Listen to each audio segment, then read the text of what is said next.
पाकिस्तान के मजदूरों को मेरा पैगाम है, आप सब ने इसलिए अब मेरे साथ जब मैं कॉल दूंगा उस पे भी निकलना है और इनके ऊपर इन सब पे इसलिए कि इनको इस मुल्क की अवाम की कोई फिक्र नहीं है।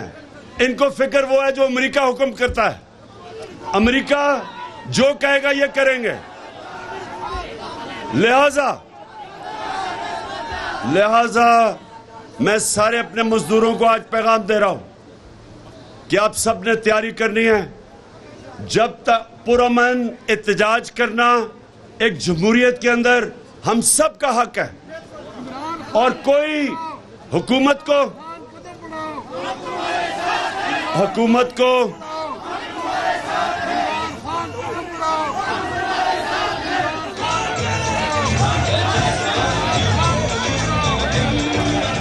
सो दो चीजें आखिर में जरा सुने। दो चीजें, एक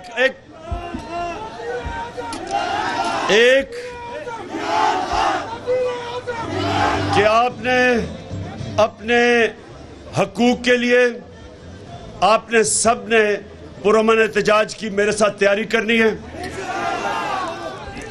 अगर हम कोरोना के दौरान हम लोगों को पैसे दे सकते थे, हमें पता था निचले तबके को मुश्किल में है, अगर हम 1.5 करोड़ खानदान को 12,000 रुपए दे सकते थे तो इस मुश्किल वक्त में जब हर चीज महंगी हो गई है, ये इस हुकूमत की भी जिम्मेदारी है कि ये इसी तरह निचले तबके को, निचले खानदानों को पैसे दे, 12,000 दे जिस तरह हम देते थे, ताकि लोगों के ऊपर बोझ कम हो।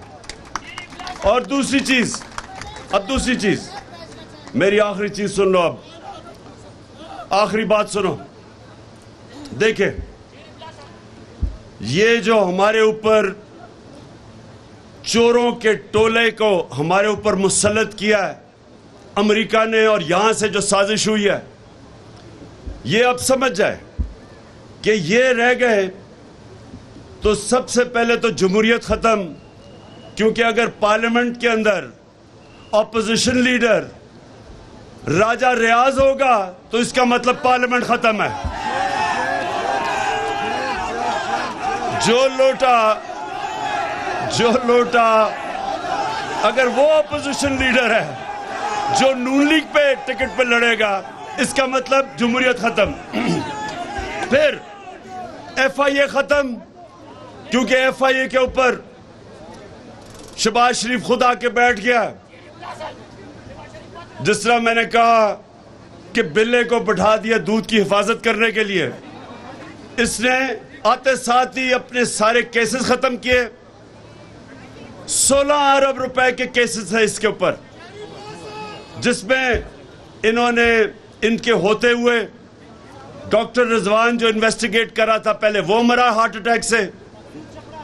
उसके बाद जो नदीम था इन्वेस्टिगेटिंग ऑफिसर, उसको हार्ट अटैक हुआ। फिर गुलजार मरा जो इनकी नौकरी करता था, जिसके अकाउंट में पैसा आया, वो हार्ट अटैक से मरा। और चौथा मकसूद चपड़ासी, 50 साल की भी उम्र नहीं थी, वो दुबई में हार्ट अटैक से मरा है। ये ऐसे ही है जैसे हमेशा LDA का रिकॉर्ड जलता था। ये पहले चोरी करते थे, फिर LDA का रिकॉर्ड जलाते थे। ये इसी तरह ये FIA के अंदर भी अपना रिकॉर्ड साफ कर रहे हैं। नैब के ऊपर बैठ गया, सारे चोरों ने अरबों रुपए की जो चोरी की थी, नैब खत्म। उसके बाद पुलिस का ये हाल है कि हमारे जमाने में कोई बताया हमने किसी के ऊपर झूठा केस किया हो।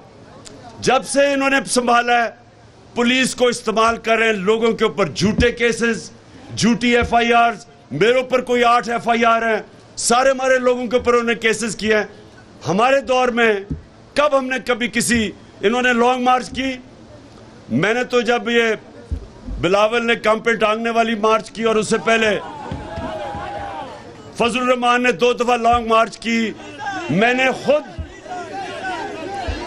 खुद कहा कि मैं आपको खाना भी भिजवाऊंगा, कंटेनर भी दे दूंगा। हमने कभी कोई कंटेनर रखा, ना इनका रास्ता रोका, ना इनको पकड़ धकड़ की।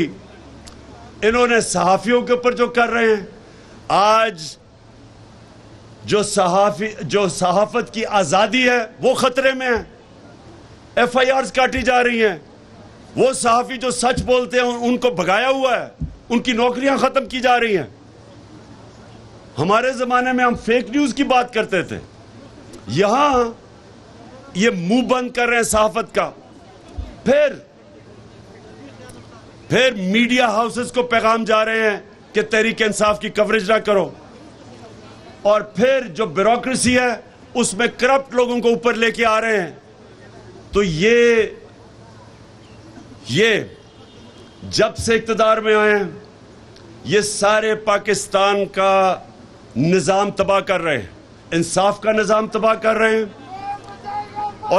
और अगर ये रह गए, ये वो नुकसान करेंगे इस मुल्क को। अगर ये रह गए, ये मुल्क को वो नुकसान करेंगे कोई दुश्मन नहीं कर सकता कि मुल्क के जब सारे इदारों को ये तबाह करेंगे। अपनी करप्शन बचाने के लिए इलेक्शन कमीशन तबाह कर रहे हैं। इलेक्शन कमीशन को इलेक्शन रिग करके, धांधली करके अपने आप को मुसल्लत करना, कोई भी पाकिस्तान का इदारा ये नहीं छोड़ेंगे। और मुल्क जब तबाह होता है, सिर्फ यही नहीं होता कि उसके पैसे चोरी होते, जब इदारे तबाह होते हैं मुल्क तबाह हो जाता है। तो मजदूरों तैयार हो जाओ, मैं आपको कॉल दूंगा और इंशाअल्लाह पाकिस्तान की तारीख का सबसे बड़ा एहतजाज करेंगे इनके खिलाफ।